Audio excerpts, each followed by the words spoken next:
Après la soirée d'hier, nous sommes tous remplis. J'ai entendu de bons comptes rendus aujourd'hui. Beaucoup de gens ont reçu le Saint-Esprit et nous en sommes heureux. Nous sommes heureux que Frère Graham soit parmi nous ce soir, un de nos associés du tabernacle ici, le pasteur de l'église de la Sainteté à Utica. Et Frère Jackson, je crois qu'il était ici hier soir, ou il est quelque part dans l'auditoire en ce moment, c'est ce que quelqu'un disait. Oui, je vois maintenant Frère Jackson, là-bas, dans l'auditoire, et Frère Raddle, est-il ici ce soir? C'est un autre de nos associés, ici près de la route 62. Nous sommes bien contents qu'il soit parmi nous. Et avec, Frère Pat, et tous ses autres frères, nous sommes, et partout dans l'auditoire, nous sommes heureux que vous soyez tous ici ce soir. Maintenant, si je le voulais, j'aurais une bonne raison de faire monter ici quelques-uns de ces bons prédicateurs, pour que ce soit eux qui vous parlent, parce que moi, je suis enroué, après m'en être vraiment donné à cœur joie hier soir. Ma femme, c'est elle qui me corrige. Vous savez les frères, ce que je veux dire. Elle disait que les gens qui étaient au fond, hier soir, ils ne m'entendaient pas, parce que je parlais dans ce machin. Et alors, avant de commencer, je vais essayer quelque chose. Maintenant, je me demande si c'est mieux comme ça. Est-ce que c'est mieux comme ça pour vous qui êtes tout au fond là-bas? Ou est-ce que c'est mieux comme ceci? Est-ce que c'est mieux comme ceci? Maintenant, chérie, pour une fois, je marque un point contre toi. Eux, ils disent que c'est mieux comme ça. Très bien. Oh là là, c'est toute une femme. Voilà qui est bien, parce que ça fait longtemps que je n'ai pas marqué de point contre elle. D'habitude, c'est elle qui a raison. Eh bien, nous avons passé des moments merveilleux pendant ces 3 soirs de réunion. Moi, oui, vraiment. Et maintenant, pour ce qui est des bondes, toutes, excepté hier soir. J'avais appelé Frère Gaude et lui avais dit de venir enregistrer la bonde pour le tabernacle. Mais si j'ai bien compris, il s'est trouvé que Billy Paul était parti avec sa voiture. Et c'est pourquoi ça n'a pas été enregistré autant que je sache. Donc, il nous manque celle-là. J'aurais aimé la garder dans l'Église, dans l'intérêt de l'Église, pour pouvoir dire à quelqu'un ce que nous croyons. Maintenant, ce soir, je vais parler de la grande conférence, si je termine les questions assez tôt pour ça. Et puis, demain matin, il y aura un service de guérison, et nous allons prier pour les malades. Donc, nous ne pouvons pas distribuer ou simplement dire « Bon, je vais vous prendre, vous et vous et vous ». Ce ne serait pas bien. Mais nous distribuons un certain nombre de cartes. Et parmi ces cartes-là, j'en nomme quelques-unes pour faire venir ces gens sur l'estrade. Et alors, si le Saint-Esprit commence à révéler, alors il va parcourir l'auditoire et désigner des personnes de l'auditoire pour le service de guérison. Et là, demain matin, je parlerai, si le Seigneur le veut, juste avant le service de guérison. Je vois ma femme qui rit. Chérie, tu ne m'entends vraiment pas? Oh, tu m'entends? Bon, très bien. Elle s'assied tout au fond. Et si on ne m'entend pas, elle secoue la tête. On ne t'entend pas, on ne t'entend pas. Donc, demain soir, il y aura un service d'évangélisation et aussi un service de baptême d'eau.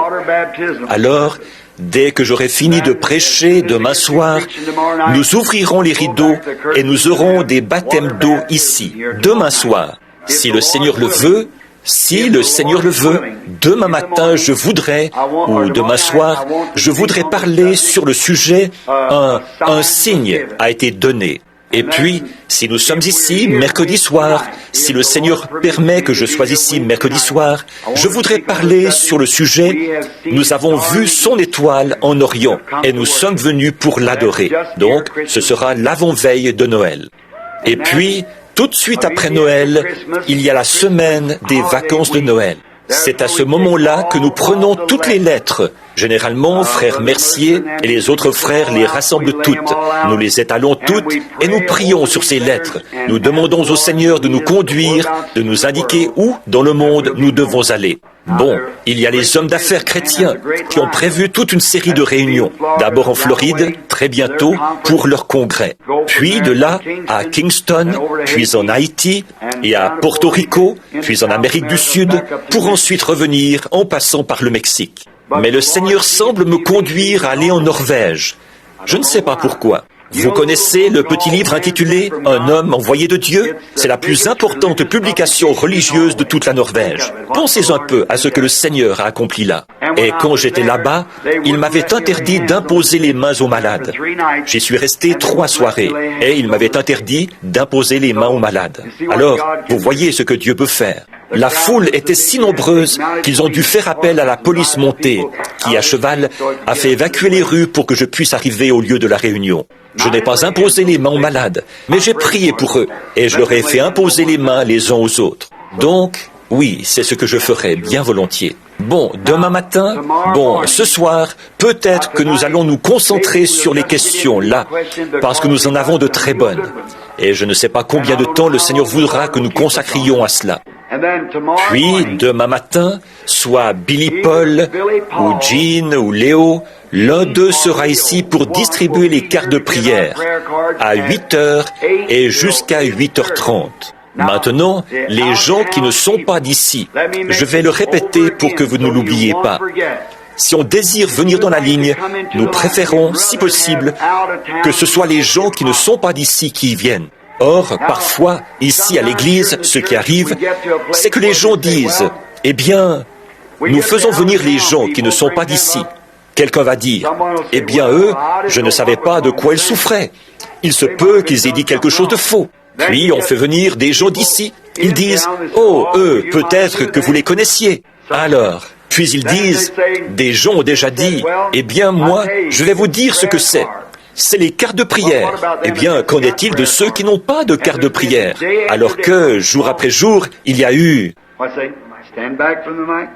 Pardon ? Que je m'éloigne du micro ? Eh bien, vous savez, le milieu de la route, c'est ce que je prêche toujours. Alors, je vais peut-être faire comme ça. Est-ce mieux ?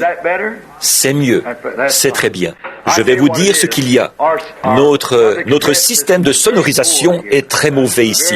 Très mauvais. Et en ce moment, nous ne cherchons pas à faire des améliorations parce que nous voulons procéder très prochainement à la construction du nouveau tabernacle. Et alors, nous aurons beaucoup de place. Voyez, si nous arrivons à disposer d'un peu plus d'espace pour augmenter le nombre de places et être prêts pour les réunions quand nous en ferons ici. Et maintenant, souvenez-vous, demain matin, soit un des frères ou bien les 3. Ils vont distribuer les cartes de 8h30 ou de 8h à 8h30. Ça permettra à tout le monde de s'installer. Et là, je parlais de ça. Comment il se fait qu'ils distribuent des cartes? De la raison pour laquelle nous le faisons, c'est pour maintenir l'ordre. Voyez, qu'est-ce qui se passerait si j'arrivais ici, comme maintenant, et que je dise, prenons cette femme-ci et cet homme-là, et cette femme-ci. Vous voyez, ça, ce serait un peu difficile, voyez.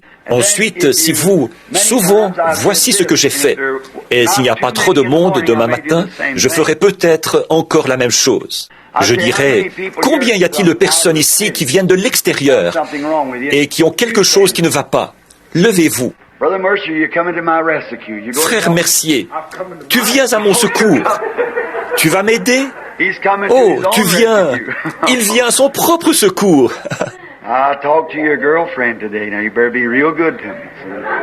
J'ai parlé à ta petite amie aujourd'hui, alors tu ferais mieux d'être très gentil avec moi. Tu vois? Bon, c'est bien. J'admire ton courage, frère Léo. Quand les choses ne vont pas comme il faut, faisons tout ce que nous pouvons pour redresser la situation. Faisons de notre mieux. Bon, donc, là, on demande que seulement les gens qui ne sont pas d'ici et qui ont quelque chose qui ne va pas lèvent la main. Puis, on reste là, on se consacre à une personne jusqu'à ce que le Saint-Esprit se mette à agir et s'empare de tout l'auditoire. Combien ont déjà été présents, ont vu cela s'accomplir ici? Bien sûr. Voyez. Alors la façon de procéder importe peu. C'est simplement, je voudrais que vous vous souveniez de ceci, et j'essaierai d'y revenir encore demain matin.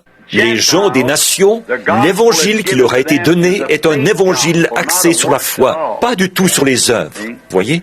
Comme je le disais hier soir, après que le Saint-Esprit est descendu à la Pentecôte, quand ils sont allés vers les Juifs, Actes 19.5, il a fallu qu'ils imposent les mains à ceux-ci, afin qu'ils le reçoivent. Et quand ils sont allés vers les Samaritains, il a fallu qu'ils leur imposent les mains. Mais quand ils sont arrivés chez les gens des nations, dans la maison de Corneille, comme Pierre prononçait encore ces mots, pas d'imposition des mains. Quand la fille était morte, la fille de Jairus, le sacrificateur, celui-ci a dit, « Viens lui imposer les mains, elle vivra. » Mais quand le centenier romain, qui était des nations, a parlé, « Je ne suis pas digne que tu entres sous mon toit. Dis seulement un mot. » C'est ça, voyez. La syrophénicienne, qui en fait était grecque, quand Jésus lui a dit, qu'il a dit, « Il n'est pas bien que je prenne le pain des enfants et que je le donne aux chiens. » Elle a dit, « C'est vrai, Seigneur, mais les chiens, sous la table, mangent les miettes des enfants. » Il a dit, « À cause de cette parole, le démon est sorti de ta fille. Alors, dites de bonnes choses, dites du bien de quelqu'un, parlez de Jésus, dites quelque chose de loyal, quelque chose d'authentique. » Voilà la façon de se débarrasser des démons. Il n'a jamais dit, il n'a jamais prié pour la fillette, il n'a jamais dit quoi que ce soit pour sa guérison. Il a seulement dit, à cause de cette parole, à cause de cette parole.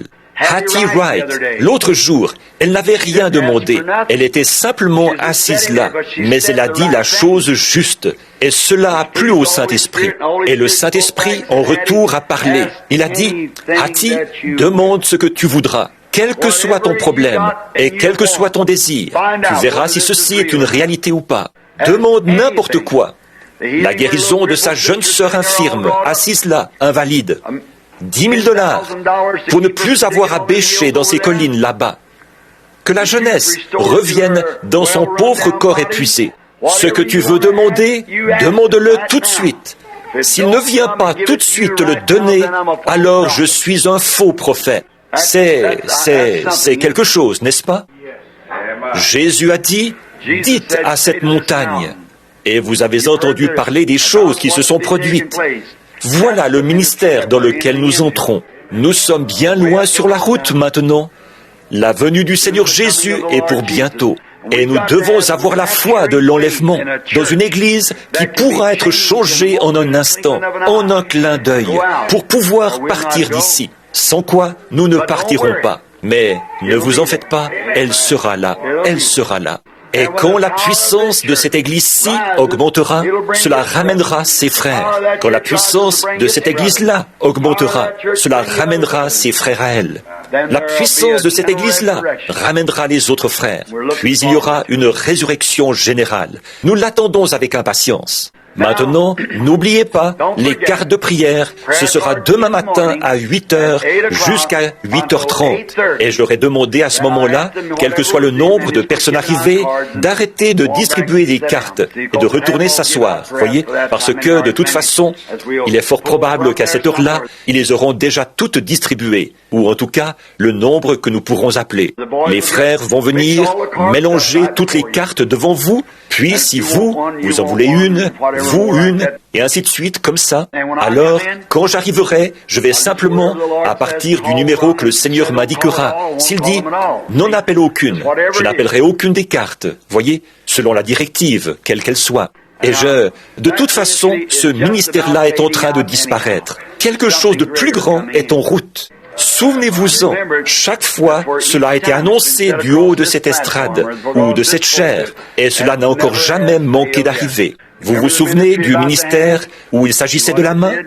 Vous avez vu ce qui a été accompli par celui-là, les pensées du cœur. Vous avez vu ce qui a été accompli par celui-là. Maintenant, observez ceci. Prononcez la parole et voyez ce qui sera accompli par cela. Voyez, je vous l'avais dit, ici, il y a des années, à l'église, je parle à ceux du tabernacle. Il y a des années, il y a 3 ou 4 ans, que quelque chose était sur le point de se matérialiser. C'est sur le point de se produire. Et voici que maintenant, ça commence à se manifester. C'est en train de prendre forme. Et nous en sommes très reconnaissants. Oh, combien nous sommes reconnaissants. Vraiment très heureux. Maintenant, nous avons des questions très difficiles ici. Et nous voulons les aborder sans tarder. Quelqu'un a regardé tous les livres que j'avais. J'ai dit, eh bien, un homme intelligent n'a besoin que d'un seul livre. Mais moi, je ne suis pas un homme intelligent.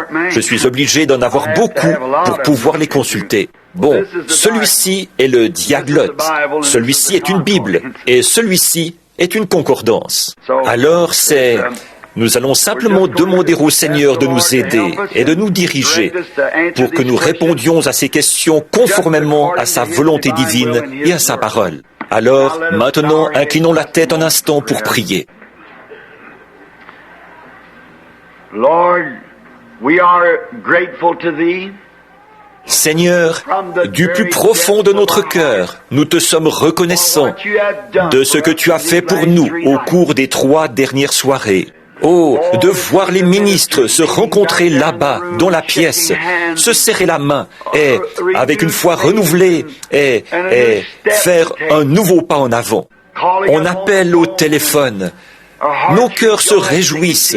Des personnes ont reçu le Saint-Esprit après avoir vu ta parole qui indique de façon très précise, point par point, la marche à suivre pour recevoir ton Saint-Esprit. Nous en sommes tellement reconnaissants, Seigneur. Tu rends les choses tellement simples pour nous, parce que nous sommes un peuple simple. Et nous te prions, ô Dieu, de permettre que nous nous fassions toujours tout simple. En effet, c'est celui qui s'humiliera, c'est celui-là qui sera élevé. La sagesse du monde est une folie devant Dieu. Et il a plu à Dieu de sauver, par la folie de la prédication, ceux qui étaient perdus.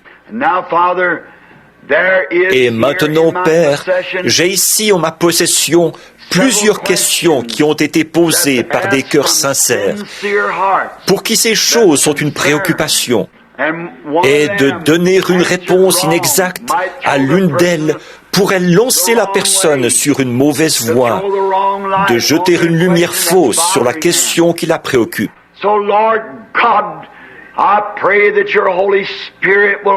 Alors, Seigneur Dieu, je prie que ton Saint-Esprit vienne sur nous et révèle ces choses, car dans les Écritures, il est écrit « Demandez et vous recevrez, cherchez et vous trouverez, frappez et l'on vous ouvrira. » Et c'est ce que nous faisons maintenant, Seigneur. Nous frappons à la porte de ta miséricorde.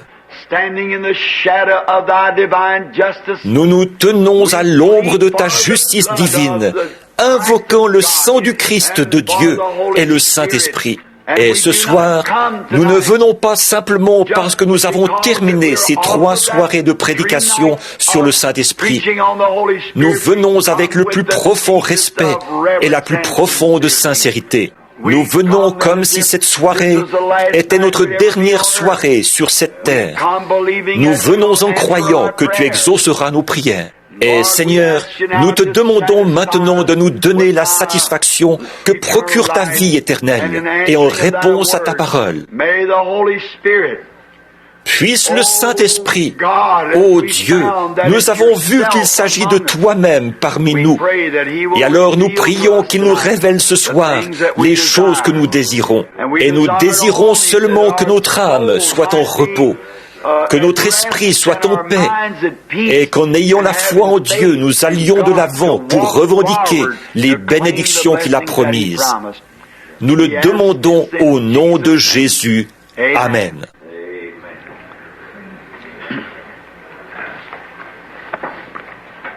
Bon, j'ai toutes les questions qui m'ont été remises, sauf une.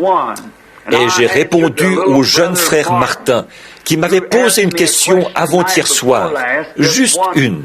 Il y en avait beaucoup ici hier soir, mais c'était des demandes de prière.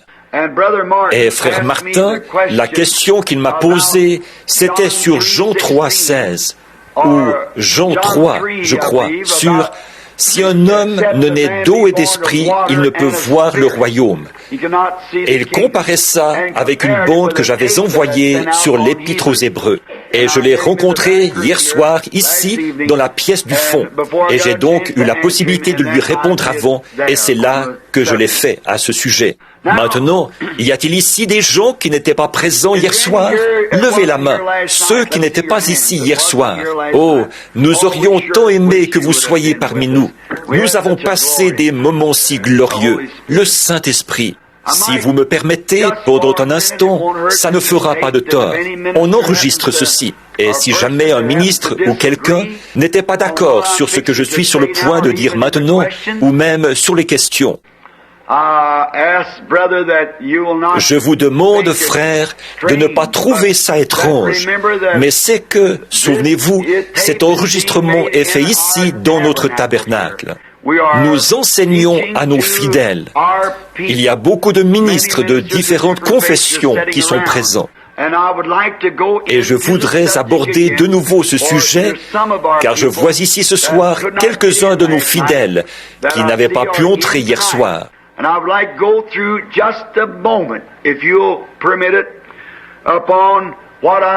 Alors, je voudrais revenir un instant, si vous le permettez, sur ce dont je parlais hier soir, c'est-à-dire de la Pentecôte, quand ils ont reçu le Saint-Esprit.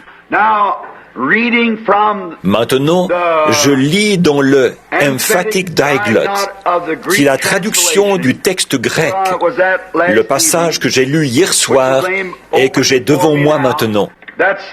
Il s'agit là de la traduction anglaise originale du texte grec. Ça n'a pas passé par d'autres traducteurs, ni par d'autres versions, c'est traduit directement du grec en anglais. Or, les mots anglais ont souvent des significations qui leur sont particulières. Par exemple, si je disais le mot « bored », considérez ce mot « bored ». On pourrait dire, il a voulu dire qu'il nous trouvait ennuyeux. Non, il a payé sa pension. Non. Eh bien, il s'agit d'une planche sur le côté de la maison. Eh bien, vous voyez, ou n'importe quel, il y a 4 ou 5 mots différents qu'on peut employer. Il faut voir la phrase. Le mot « see » signifie « comprendre » en anglais. « See » signifie une étendue d'eau. « See » signifie « regarder ». Voyez? Mais revenons aux traductions qui nous occupent ici. Le mot dont je parlais hier soir, employé dans Actes chapitre 2, où il est dit « des langues de feu se posèrent sur eux ». Maintenant, j'aimerais revenir un peu en arrière pendant un instant. Seriez-vous d'accord qu'on prenne un petit instant pour récapituler un peu avant d'aller plus loin? Alors, prenez ceux d'entre vous qui ont la version du roi Jacques, ou quelle que soit la version que vous lisez. J'aimerais lire ça. Écoutez très attentivement là. Qu'il n'y ait pas de malentendu. Beaucoup aujourd'hui, même ma sœur, beaucoup ont appelé. Ils disaient, Madame Morgan, beaucoup de ceux qui étaient là hier soir. Madame Morgan est une de nos sœurs. Les médecins l'avaient condamnée.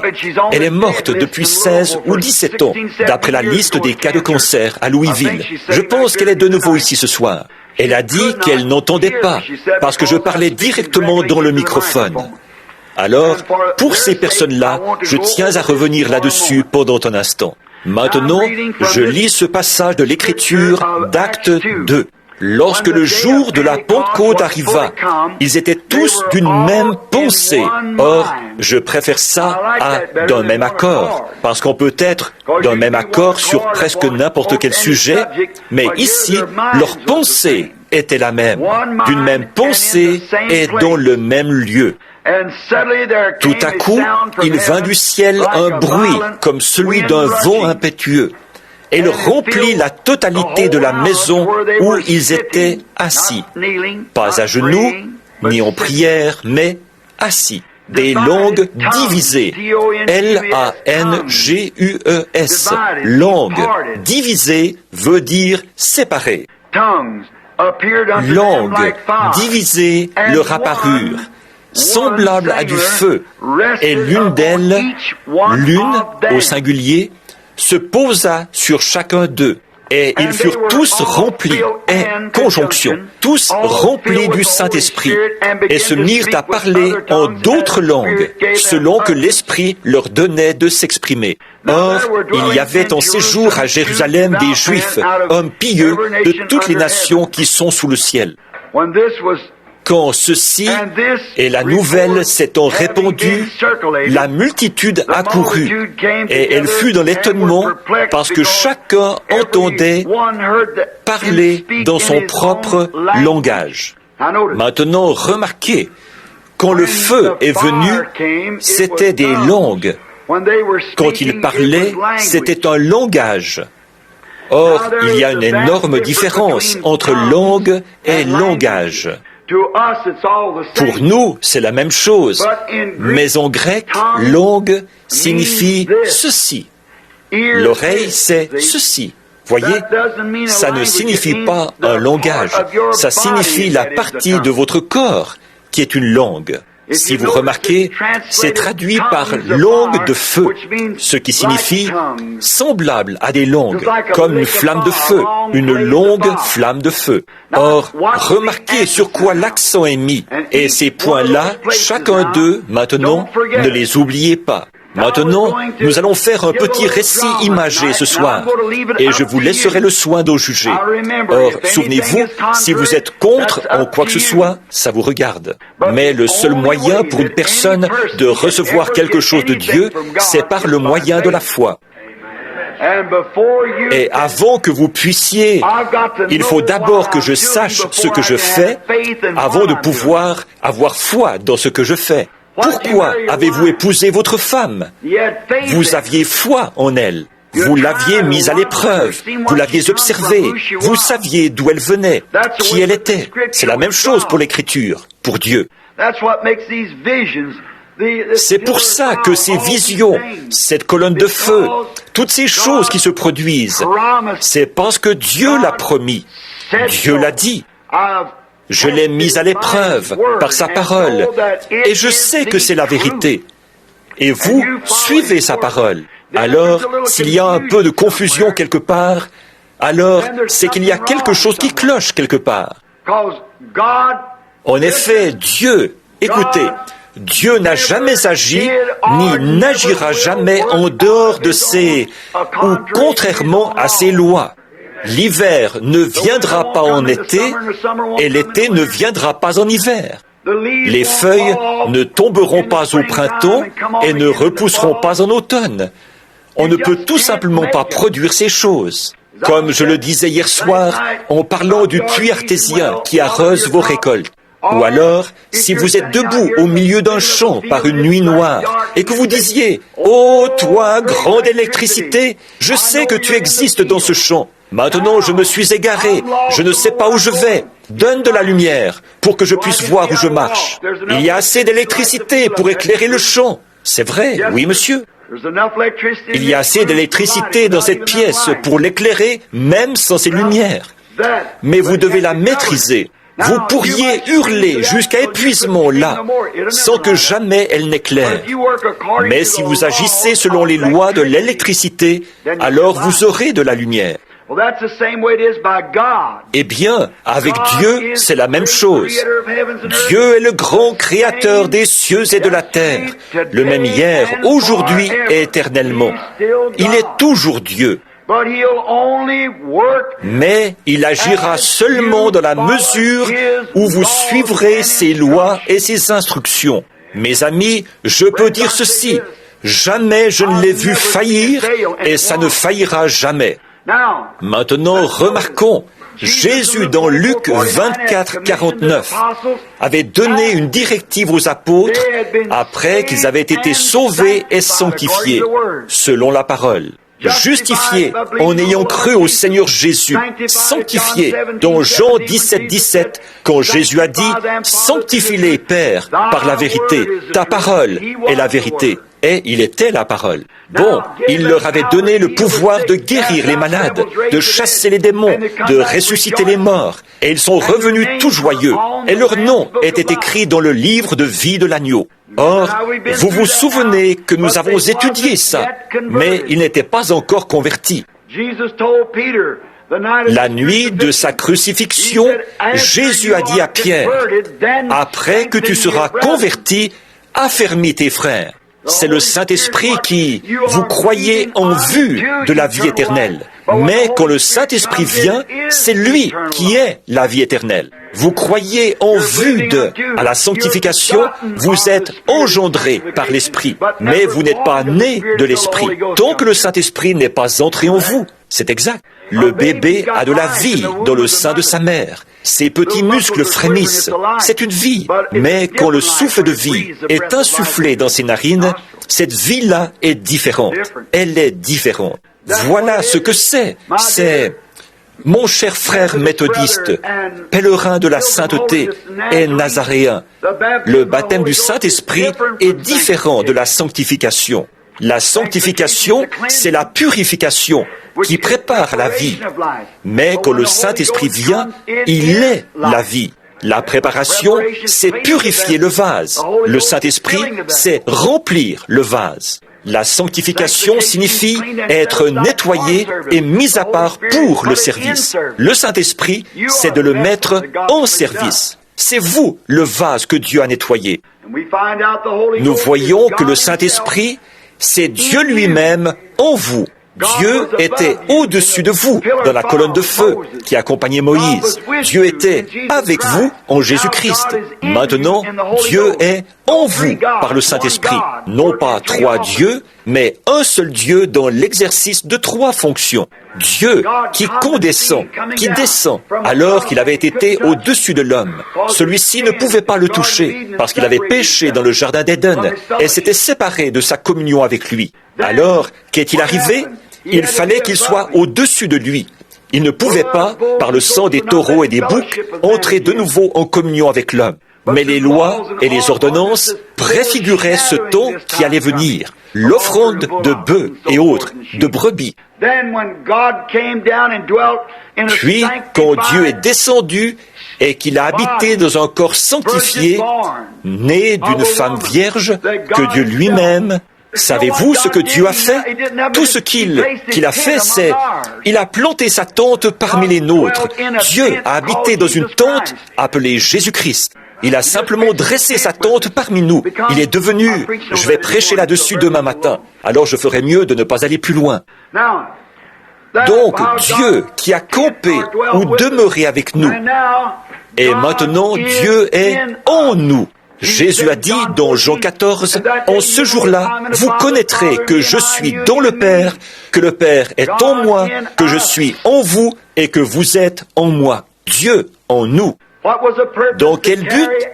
D'exécuter son plan. Dieu avait un plan. Il voulait agir parmi les hommes. Et il l'a déployé dans la colonne de feu, qui était le feu mystique qui se tenait au-dessus des enfants d'Israël. Puis ce même feu s'est manifesté dans un corps, celui de Jésus, et il a déclaré qu'il était ce feu. Avant qu'Abraham fût, je suis. Il était ce feu. Il a dit, je viens de Dieu et je retourne à Dieu. Et après sa mort, son ensevelissement et sa résurrection, Saint Paul l'a rencontré sur le chemin. À ce moment-là, il s'appelait encore Saul, sur le chemin de Damas. Et il était redevenu cette colonne de feu, une lumière qui l'a rendu aveugle. C'est vrai. Et le voici aujourd'hui, cette même colonne de feu, ce même Dieu qui accomplit les mêmes signes, les mêmes œuvres. Pourquoi? Il agit parmi son peuple. Il est en nous. Il est avec vous en ce moment, mais je serai en vous. Je serai avec vous et même en vous jusqu'à la fin de toutes choses, la fin du monde. Il serait avec nous. Maintenant, remarquez, Jésus leur avait donné la directive de monter à Jérusalem et d'attendre. Le mot « rester » là signifie attendre. Il ne signifie pas prier, il signifie attendre.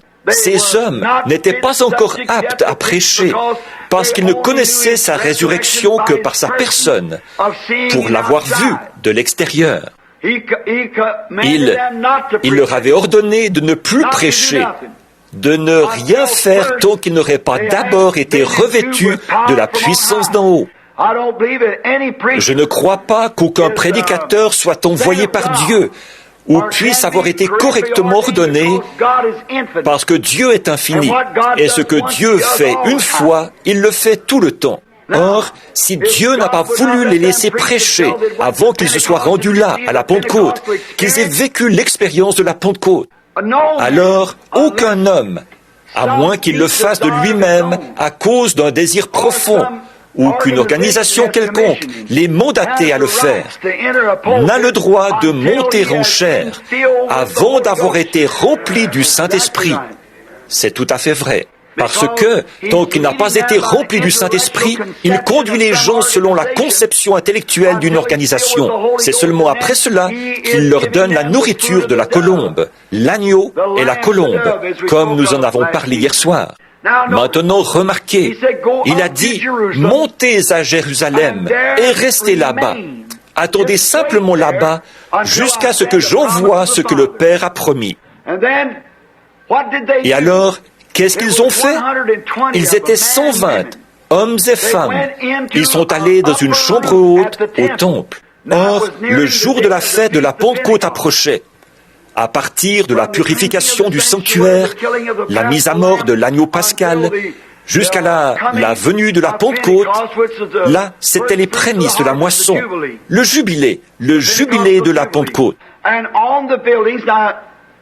Et sur les bâtiments, or, j'ai visité ces pays. Les pays orientaux ont rarement un escalier intérieur. L'escalier était à l'extérieur. À l'extérieur du temple, nous dit-on, il y avait un escalier qui conduisait à une petite pièce là-haut. Il fallait monter, monter et monter encore, jusqu'à ce qu'on arrive à une petite pièce là-haut, un genre de pièce de rangement tout en haut, au sommet du temple, une espèce de petite chambre, une chambre haute. Et la Bible dit qu'ils étaient là, toutes portes fermées, par crainte des Juifs.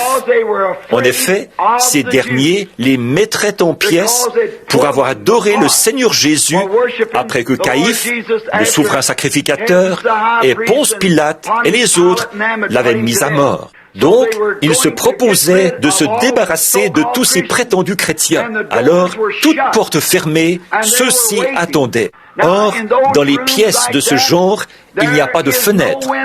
Les fenêtres, c'étaient des espèces de petits grillages que l'on tirait pour ouvrir comme des portes. Dans ces pièces pondent de petites lampes à huile qui brûlent. Si jamais vous allez en Californie, à la cafétéria Clifton, descendez au sous-sol et vous y verrez une lampe exactement pareille à celle qu'il y avait dans la chambre haute. Y êtes-vous déjà allé? Combien d'entre vous y sont allés? Je vois des gens faire un signe de tête affirmatif. Bon, vous savez de quoi je parle. Très bien. Descendez et vous verrez le jardin de Gethsémane. Avant, vous entrerez dans une de ces pièces orientales. C'est parfaitement vrai. Vous y verrez une petite lampe remplie d'huile d'olive dans laquelle trempe une petite mèche de laine qui brûle. Bon, disons qu'ils étaient là-haut, ils avaient gravi l'escalier extérieur. Ils étaient montés là-haut, ils se cachaient. C'était caché par crainte des Juifs. Jésus ne leur avait pas dit d'aller dans la chambre haute. Il avait seulement dit « Attendez à Jérusalem ». S'ils avaient été dans une maison quelque part, qui sait ce qui serait arrivé? On serait venu se saisir d'eux. C'est pourquoi ils sont allés dans un genre de petite pièce, tout en haut de l'escalier, au grenier. Et là, ils se sont barricadés pour que les Juifs ne puissent pas y entrer et se saisir d'eux. Et ils sont restés là à attendre pendant 10 jours. Bon, maintenant, nous sommes dans Acte 1. Maintenant, écoutez bien, là, vous voyez la scène? À l'extérieur de l'édifice, le petit escalier qui montait. Et ils sont allés dans cette petite chambre. En bas, dans le temple, on célébrait la fête de la Pentecôte. Oh, il y avait de grandes festivités. Bon, et lorsque le jour de la Pentecôte est arrivé, ils étaient tous d'une même pensée. D'une même pensée, ils croyaient que Dieu allait envoyer ce qu'il avait promis. Que chaque personne présente ce soir soit dans ce même état d'esprit et vous verrez ce qui va arriver. Ça va se reproduire forcément. C'est une promesse, exactement la même qu'eux avaient reçue. Voyez, qu'est-ce qu'ils faisaient? Ils se conformaient aux instructions. Ils se conformaient aux lois de Dieu. Attendez jusqu'à ce que... Or, ils avaient peur des Juifs. Souvenez-vous bien de ça. Ils craignaient les Juifs. Tout à coup, là, il y a eu un bruit comme celui d'un vent impétueux. Ce n'était pas un vent impétueux, c'était comme un vent impétueux. Dans quelques minutes, je lirai les commentaires du traducteur. C'était comme un vent impétueux. En d'autres termes, c'était un vent surnaturel. Oh, quelque chose qu'ils pouvaient sentir. Le vent était en eux. Il y a eu un vent impétueux, quelque chose comme un vent impétueux. Le vent ne soufflait pas impétueusement, mais c'était comme le bruit d'un vent impétueux, comme quelque chose qui faisait... L'avez-vous déjà ressenti? Oh là là, comme un vent impétueux. Maintenant, regardez bien, et il a rempli. Or, ici, il est dit toute la.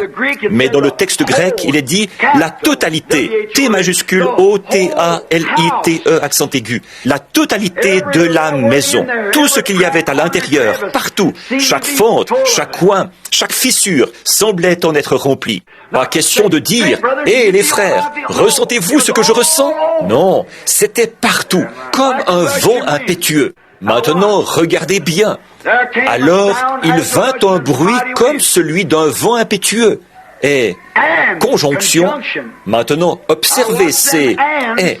Sinon, vous lui feriez dire quelque chose qui n'y est pas dit. Voyez? Et comme, c'est ce qui est arrivé en premier, un bruit, quelque chose comme un vent impétueux est venu sur eux. Et, vous vous souvenez, hier soir, je suis allé à l'épicerie. J'y ai acheté un pain et de la viande. C'est quelque chose qui allait avec le pain. Le pain est une chose, la viande en est une autre.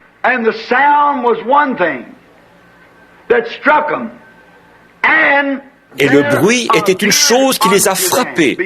Et il leur apparut devant eux des langues divisées. Est-ce que quelqu'un ici a déjà vu les 10 commandements de Cécile DeMille?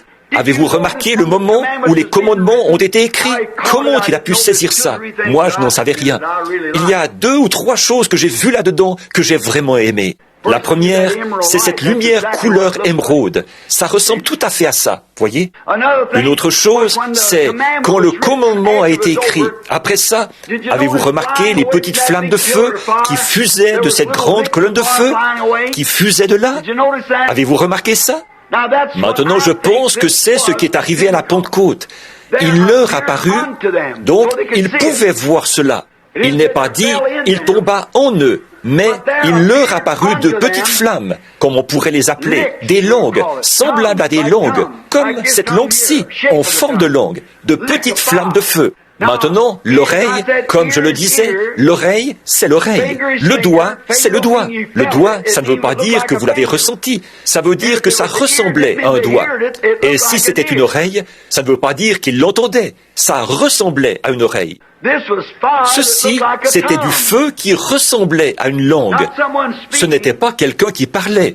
C'était un feu qui ressemblait à une langue. Maintenant, écoutez, observez comment le texte grec le mentionne ici.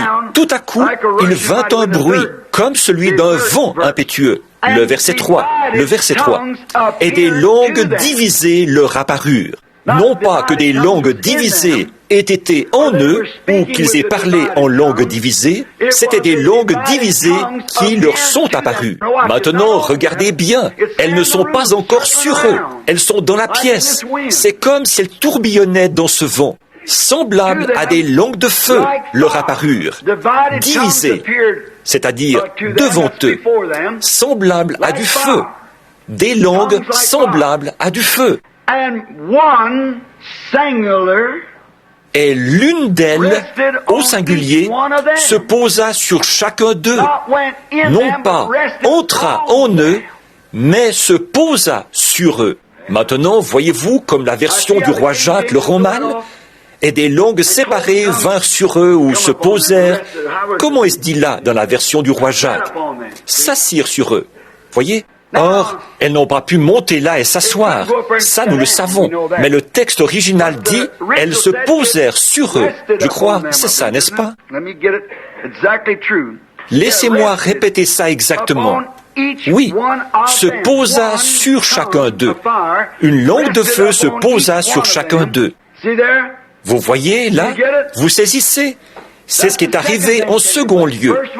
D'abord, il y a eu un vent, puis des langues de feu sont apparues. Ça s'est passé dans cette petite pièce où brûlaient ces petites lampes à huile. Imaginez-les assis là-haut. Et l'un d'eux dit, « Oh !» Il promenait ses regards partout dans le bâtiment. C'était partout dans le bâtiment. Puis ils ont dit, « Regardez !» Des langues de feu se sont mises à tournoyer dans le bâtiment. Maintenant, regardez bien. Et ces langues de feu apparues. Maintenant, regardez bien ce qui vient ensuite. Et une autre conjonction. Quelque chose d'autre est arrivé. Ils furent tous remplis du Saint-Esprit. La deuxième chose qui est arrivée. Maintenant, vous voyez, on voudrait changer tout ça et dire, ils avaient des langues de feu et ils se sont mis à baragouiner quelque chose, puis ils sont sortis et ils se sont mis à parler dans une langue inconnue. Il n'est rien dit de semblable dans les Écritures, mon ami. Quiconque parle dans une langue inconnue au moment où il reçoit le Saint-Esprit agit alors de façon contraire à la Bible. Je vais vous le montrer dans quelques minutes et vous le prouver. Parler dans des langues inconnues, j'y crois, mais ce n'est pas recevoir le Saint-Esprit. C'est un don du Saint-Esprit. Le Saint-Esprit, c'est un esprit. Maintenant, regardez bien. Ces langues étaient dans la pièce, elles étaient semblables à du feu, et elles se sont posées sur chacun d'eux. Puis, ils ont été remplis du Saint-Esprit. La deuxième chose. Et, alors, après qu'ils ont été remplis du Saint-Esprit, ils ont parlé en langue. Non pas en langue, mais en langage. Avez-vous remarqué ça? Ils se sont mis à parler en d'autres langages selon que l'Esprit leur donnait de s'exprimer. Et le bruit de ceci se répandit. Maintenant, regardez bien. Maintenant, représentons-nous de nouveau la scène pour que vous ne l'oubliez pas. Là, selon l'Écriture, pendant qu'ils attendaient dans la chambre haute, tout à coup, il y a eu un bruit semblable à un vent impétueux qui est venu sur eux. C'était le Saint-Esprit. Combien croient que c'était l'apparition du Saint-Esprit, semblable à un vent surnaturel?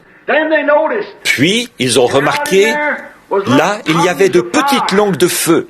Il y en avait 120, et elles ont commencé à descendre et à se poser sur chacun d'eux. Qu'est-ce que c'était? Qu'est-ce que c'était? La colonne de feu, qui était Dieu lui-même, s'est partagée parmi son peuple. Elle est entrée dans ces gens. Jésus en avait la totalité.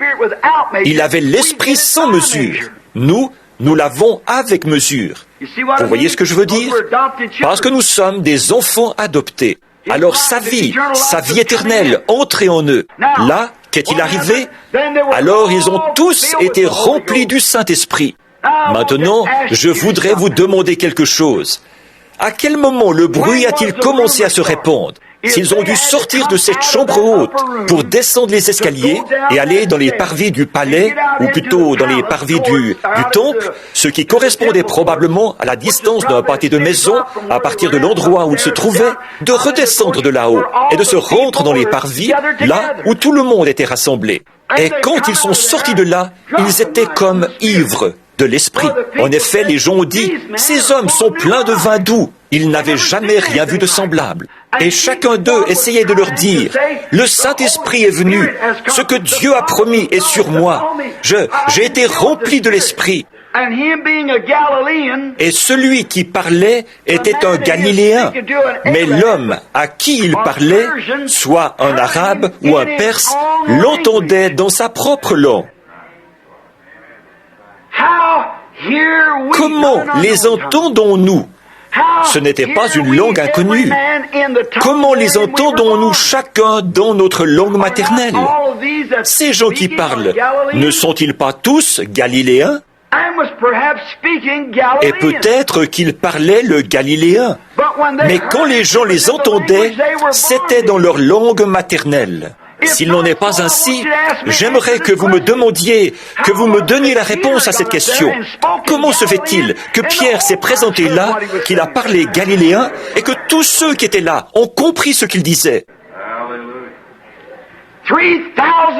3000 âmes sont venues à Christ juste là, alors que Pierre ne parlait que dans une seule langue. Certainement, c'était Dieu qui accomplissait un miracle.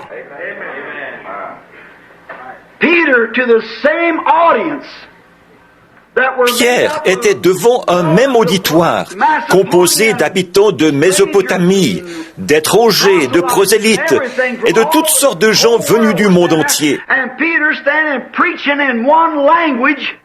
Et Pierre s'est tenu là et a prêché dans une seule langue, et tout le monde l'a entendu, puisque 3000 personnes se sont repenties et se sont tout de suite fait baptiser au nom de Jésus-Christ.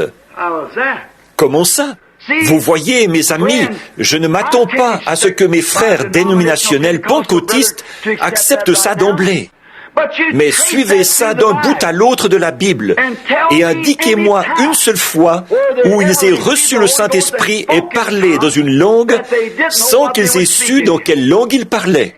Et si c'est de cette manière-là qu'ils l'ont reçu là, le Dieu souverain, il faut que ça se passe de la même manière chaque fois. Maintenant, je ne peux pas... Or, chez Corneille, souvenons-nous qu'hier soir, quand nous sommes descendus en Samarie, nous avons vu qu'il n'est aucunement fait mention là que les gens les entendaient dans aucune autre langue. Il n'est rien dit à ce sujet. Par contre, quand ils sont allés chez Corneille, où il y avait des gens de 3 nationalités différentes, ils ont parlé en langue. Et quand ils l'ont fait, s'ils l'ont fait, ils l'ont reçu, comme Pierre l'a dit, de la même manière qu'eux l'avaient reçu au commencement.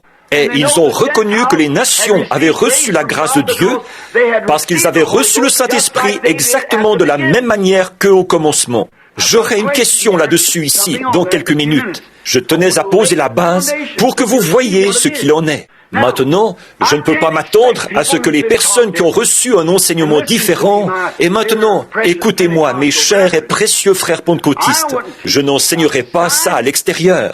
Ici, je ne voudrais rien faire qui puisse provoquer une controverse. Mais si nous ne recevons pas la vérité, quand allons-nous nous mettre en marche? Il faut que quelque chose se produise ici pour nous mettre dans la bonne voie. Il nous faut recevoir ici la grâce de l'enlèvement. La vérité doit être proclamée. Que ferait un homme s'il était sourd et muet, qu'il ne parlait pas du tout? Est-ce qu'il pourrait recevoir le Saint-Esprit? Et si, d'abord, il n'avait pas de langue, le pauvre, et qu'il désirait être sauvé? Voyez? Le Saint-Esprit, c'est un baptême. Puis tous ces dons, tels que le parler en langue, l'interprétation des langues, ils viennent après que vous êtes entrés dans le corps par le baptême du Saint-Esprit. Car ces dons se trouvent dans le corps de Christ. Maintenant, la raison pour laquelle je dis... Maintenant, écoutez, peut-on s'attendre à ce que l'Église catholique, qui a été la première Église organisée dans le monde, après les apôtres, d'ailleurs, l'Église catholique a été organisée, plusieurs centaines d'années après la mort du dernier apôtre, quelques 600 ans après les apôtres, pas longtemps après le concile de Nicée. Quand les pères de Nicée se sont réunis et l'ont organisé, alors ils ont établi l'Église universelle qui était l'Église catholique. C'est là qu'ils ont établi une Église mondiale. Le mot catholique signifie universel, c'est-à-dire qui est partout. La romaine, la Rome païenne est devenue la Rome papale. Ils ont établi un pape à sa tête, lequel devait prendre la place de Pierre, parce qu'ils pensaient et déclaraient que c'était à lui que Jésus avait remis les clés du royaume. De plus, ce pape était infaillible, et il l'est encore aujourd'hui pour l'Église catholique. Sa parole fait loi. Il est le pape infaillible. C'est ce qui a été accepté. Et alors ceux qui refusaient d'accepter cette doctrine catholique, alors on les mettait à mort, on les brûlait sur le bûcher et tout le reste. Nous sommes tous au courant de ça, grâce aux écrits sacrés de Joseph, au livre des martyrs de Fox et à beaucoup d'autres écrits sacrés, les deux Babylone d'Hislop et les grands récits historiques. Et là, après une période de 1500 ans, comme nous le savons, l'âge des ténèbres, où la Bible avait été enlevée aux gens, et elle avait été cachée par un petit moine et tout, c'est ce qu'on nous dit. Après cela est venue la première réforme, c'est-à-dire Martin Luther. Et il a fait le pas. Il a dit que l'Eucharistie, dont les catholiques déclaraient que c'était le corps littéral de Christ, ne faisait que représenter le corps de Christ.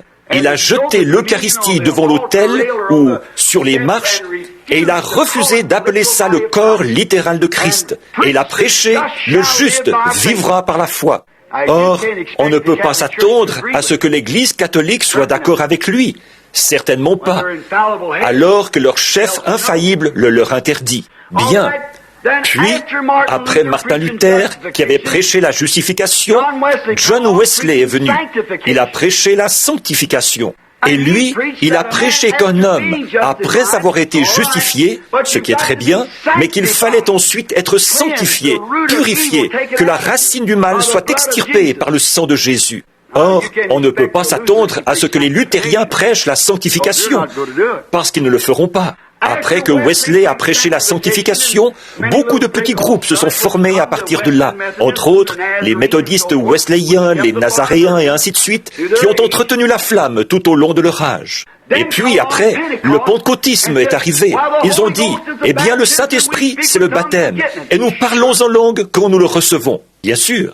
Alors, quand ça s'est arrivé, on ne pouvait pas s'attendre à ce que les nazaréens, les méthodistes, wesleyens et les autres croient ça. Ils ont refusé. Ils ont dit que c'était du diable. Très bien. Qu'est-il arrivé? Ils ont commencé à descendre. Le pentecôtisme a commencé à monter. Maintenant, le pentecôtisme a eu sa montée jusqu'à ce que ce soit à son tour d'être secoué. Il s'est organisé et est sorti du chemin. Ils n'acceptent plus rien d'autre. Ils ont leurs propres règles. Un point, c'est tout. Maintenant, alors que le Saint-Esprit vient et qu'il révèle la vérité sur quelque chose et qu'il le prouve par sa présence et par sa parole, on ne peut pas s'attendre à ce que les pentecôtistes disent « ça, je suis d'accord ». On doit prendre position seul, comme Luther l'a fait, comme Wesley l'a fait, et comme les autres l'ont fait. On doit s'en tenir à ça parce que l'heure est venue. Et c'est ça qui fait de moi un vilain petit canard. C'est ça qui me rend différent. Alors, je ne peux pas aller de l'avant comme mes précieux frères Oral Roberts, Tommy Osborne, Tommy Hicks et les autres, parce que les églises ne veulent pas être d'accord avec moi. Ils disent, ils croient à la sécurité éternelle. C'est un baptiste. Ils ne croient pas que le parler en langue soit le signe initial du Saint-Esprit. Éloignez-vous de ce gars-là, voyez? Mais regardez la chose en face. Faites-y face. Ils peuvent affronter les luthériens, les méthodistes le peuvent. Les pentecôtistes peuvent affronter les méthodistes. Je peux affronter les pentecôtistes avec cela. C'est tout à fait exact. C'est vrai. Pourquoi donc? Nous marchons dans la lumière, comme lui-même est dans la lumière. Voyez, nous montons le chemin du roi, et plus nous avançons, plus de grâce nous est donnée, plus de puissance nous est donnée, plus de surnaturel nous est donné. Et voilà où nous en sommes. C'est maintenant l'heure où le Saint-Esprit est descendu sous la forme d'une lumière, comme il était au commencement, une colonne de feu. Elle s'est manifestée en faisant exactement les mêmes choses que celles qu'il avait faites quand il était ici sur terre. Et Jésus a dit, « Comment reconnaîtrez-vous s'ils sont dans le vrai ou non? Vous les reconnaîtrez à leurs fruits. Celui qui croit en moi fera, lui aussi, les œuvres que je fais. Voici les signes qui accompagneront ceux qui auront cru. Maintenant, mes frères pentecôtistes, je suis avec vous. Je suis l'un de vous. J'ai reçu le Saint-Esprit. J'ai parlé en langue, mais je ne l'ai pas fait en recevant le Saint-Esprit. J'ai reçu le baptême du Saint-Esprit. J'ai parlé en langue, j'ai prophétisé, j'ai eu des dons, la connaissance, la sagesse, des interprétations, et toutes sortes de choses me sont arrivées. Mais j'ai accès à toutes ces choses parce que maintenant, je suis un enfant de Dieu. La puissance, le feu de Dieu est dans mon âme. Cette langue de feu qui s'est posée est entrée en moi et a consumé tout ce qui était contraire à Dieu. Et maintenant, je suis conduit par son esprit. Il peut dire, va ici, j'y irai. Va là, j'y irai. Parle ici, je parlerai. Fais ceci, cela et autre chose. Voilà, c'est tout simplement comme vous êtes conduit par l'esprit. C'est Dieu en vous qui exécute sa volonté. Quelle qu'elle soit, il exécute sa volonté. Maintenant, écoutez, laissez-moi lire ici dans ce lexique avant que j'aborde les questions. Bon, c'est tiré de la traduction du Vatican, volume 7, 190, 1205. It is difficult to determine whether it was the voice of those people. Il est difficile de déterminer si c'était la voix de ces gens parlant dans une langue étrangère ou bien la nouvelle ou la rumeur de l'opération surnaturelle de ce vent impétueux qui mit la foule en émoi. Ils ne comprenaient pas. Maintenant, regardez bien. Si c'étaient les gens, je vais illustrer ça. Voici un groupe de pauvres Galiléens qui ne payaient pas de mine. Et les voilà dans la rue. On n'avait jamais rien vu de semblable. Les mains en l'air, ils étaient sortis de cette chambre haute. Ils avaient descendu les escaliers et ils étaient là. Ils venaient d'être remplis. Ils n'avaient encore rien dit. Voyez ? Les voilà donc qui arrivent là. Et maintenant, disons qu'ils étaient là. Ils titubaient au milieu de tout ça. Et les gens ont dit, un grec s'approche de moi d'un pas rapide. Disons que moi, je parle galiléen. Vous vous approchez de lui d'un pas rapide et vous dites, mais qu'est-ce qui t'arrive, mon gars? J'ai été rempli du Saint-Esprit. La puissance de Dieu est descendue là-haut dans cette pièce. Il m'est arrivé quelque chose. Oh, gloire à Dieu! Et un autre là-bas, lui, il parlait en arabe, alors qu'il est galiléen. Il parlait l'arabe, la langue arabe. Donc, ils ne savent pas si c'était le vent impétueux qui avait attiré ces gens quand la foule s'est réunie, ou si c'était parce qu'ils s'exprimaient en langues étrangères. Or, dans la Bible, ce n'est pas tout à fait... Il y a deux choses que vous pouvez observer. C'est que les gens du dehors disaient, comment se fait-il que nous entendions chacun dans notre propre langue maternelle? Elle ne dit pas qu'il la parlait, mais qu'il l'entendait. Puis, le même groupe, les mêmes gens, expliquaient ceci. Pierre est monté sur quelque chose et il a dit, « Hommes galiléens, et vous qui séjournez à Jérusalem, sachez ceci. » Des gens ont déclaré qu'il n'y avait pas de langue galiléenne. « Sachez ceci et prêtez l'oreille à mes paroles. » Donc quelle langue leur parlait-il à eux tous? Voyons, ces hommes ne sont pas ivres, comme vous le supposez, car c'est la 3e heure du jour. Mais c'est ici ce qui a été dit par le prophète Joël. Dans les derniers jours, dit Dieu, je répandrai mon esprit sur toute chair. Vos fils et vos filles prophétiseront. Il a continué à leur parler comme ça. Et il a dit, par la main des impies, vous avez crucifié l'innocent fils de Dieu. David avait parlé de lui, qu'il n'abandonnerait pas son âme dans le séjour des morts et qu'il ne permettrait pas que son sein voie la corruption. Il a ajouté, sachez que Dieu a fait Seigneur et Christ ce Jésus que vous avez crucifié. Après avoir entendu cela, Amen. Qui donc? Tous les hommes qui étaient sous les cieux. Qu'est-ce qui se passait là? Il ne disait pas, maintenant je vais parler en galiléen, je vais parler dans telle langue, puis dans telle langue. Comme Pierre prononçait ces mots, il dit, hommes frères, que pouvons-nous faire pour être sauvés? Et Pierre leur a donné la formule. C'est de cette manière que cela arrive, toujours. Voyez, il s'agit d'une progression, d'entrer toujours plus en Dieu, dans une marche intime. Comment le savez-vous? Bon, eh bien, quand Luther a reçu la justification, il a appelé ça le Saint-Esprit. Ça l'était. Dieu en a versé un peu là. Ensuite, qu'est-ce qu'il a dit? Wesley a reçu la sanctification et il a dit, frères, quand vous poussez des cris, vous l'avez. Mais beaucoup d'entre eux ont poussé des cris sans l'avoir. Quand les pentecôtistes ont parlé en langues inconnues, ils ont dit, frères, vous l'avez. Mais beaucoup d'entre eux ne l'avaient pas. Ce n'est pas à ce genre de choses, à ces signes-là, qu'on peut reconnaître cela. Le seul moyen de reconnaître de quel arbre il s'agit, a dit Jésus, c'est aux fruits qu'il porte. Les œuvres de l'Esprit, le fruit de l'Esprit. Alors, quand vous voyez une personne qui est remplie de puissance, qui est remplie du Saint-Esprit, alors vous voyez une vie qui a été transformée. Vous voyez ces signes qui accompagnent ceux qui ont cru. En mon nom, ils chasseront les démons. Ils parleront de nouvelles langues. Si un serpent les mordait, ça ne leur ferait pas de mal. S'ils avaient bu quelques breuvages mortels, ça ne les ferait pas mourir. Ils imposeront les mains aux malades, et les malades seront guéris. Oh, ce sont des signes comme ceux-là qui accompagnent ceux qui croient. Mais comment y accède-t-on ? Ces dons sont dans le corps. Comment entre-t-on dans le corps? On n'y entre pas à force de paroles, mais c'est par le baptême qu'on y entre, pour former un seul corps. 1 Corinthiens 12, 13. Dans un seul esprit, nous avons tous été baptisés pour former ce corps, ayant alors accès à tous les dons. Que le Seigneur vous bénisse. Maintenant, si quelqu'un qui entendait cette bande, ou quelqu'un ici présent était en désaccord, souvenez-vous, faites-le. Mais gentiment, frère, parce que moi, je vous aime. La première question ce soir. Frère Branham, je trouve que la télévision est une malédiction pour le monde. Vous, qu'en pensez-vous?